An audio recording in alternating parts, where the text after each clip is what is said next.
Bien, dans cet exercice, on a un graphique qui représente la hauteur par rapport au sol à laquelle se trouve une cabine de grande roue en fonction du temps écoulé depuis que cette cabine a quitté le sol.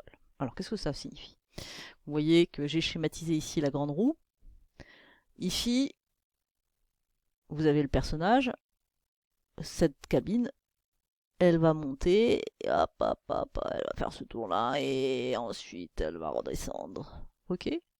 Il se trouve que la hauteur maximale à laquelle la cabine peut aller, ici, c'est 130 mètres. Évidemment, elle va mettre un certain temps pour faire le tour et revenir à son point de départ. Et c'est ce qui est schématisé sur ce graphique-là. Vous avez une hauteur en mètres, et donc qui va de 0 à jusqu'à 140 ici. Ça s'appelle l'axe des ordonnées. Et ici, vous avez l'axe des abscisses. C'est le temps écoulé depuis le départ au sol, donc en minutes. Et vous voyez que, a priori, pour revenir au point de départ, c'est-à-dire à l'altitude 0, la cabine, la nacelle, met environ 30 minutes, pile poil. Donc on nous demande de répondre aux questions. Lire l'image de 5 par la fonction h. Alors déjà, ça, c'est la fonction. Ici, ça, c'est la fonction h.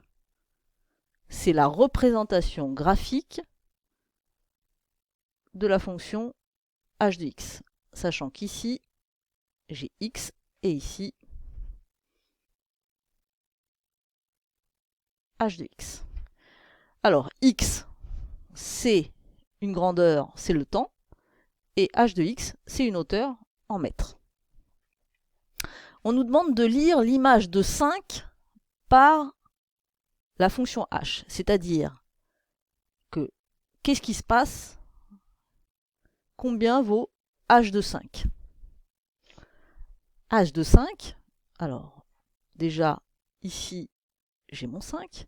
Qu'est-ce que je vais faire? Je vais tracer ici. Hop. Je prolonge sur l'axe des ordonnées. Vous voyez, ici j'ai un petit point. Et je lis 30. Donc h de 5 égale à 30 mètres. D'accord? Ça veut dire qu'au bout de 5 minutes, je suis à 30 mètres de hauteur.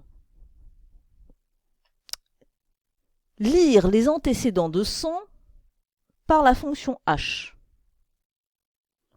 Alors, ça veut dire que je cherche les x tels que h de x est égal à 100. Alors ici j'ai 100. J'y vais, vous voyez, je trace des pointillés parallèles à l'axe des abscisses et je rencontre déjà un premier point sur la courbe. Du coup, je vais aller lire son abscisse, c'est 10. Mais j'en ai un deuxième. Si je prolonge.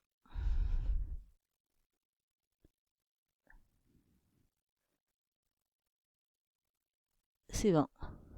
Donc, les antécédents, d'ailleurs, on vous donne une indication, les antécédents, ça veut dire que 10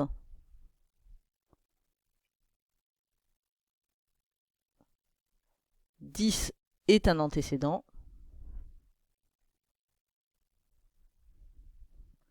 de 100.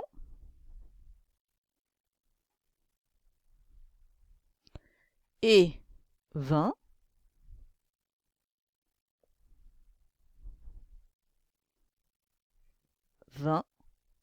est, j'ai oublié le 1, un antécédent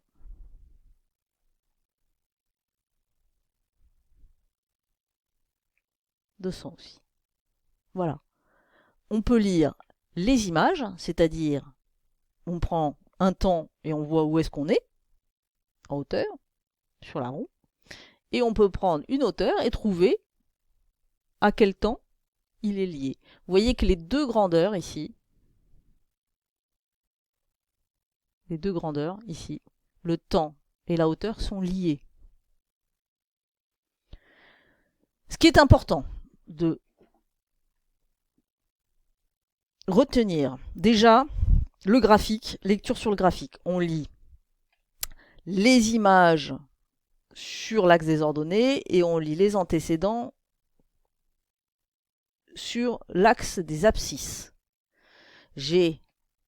On cherche l'image de x, donc une image, ça se lit sur l'axe des ordonnées. Donc si je cherche l'image de 5, c'est 30. Si je cherche l'antécédent de 5, il doit être par là, l'antécédent de 5. Vous voyez, hop. On est environ à 2,5 minutes.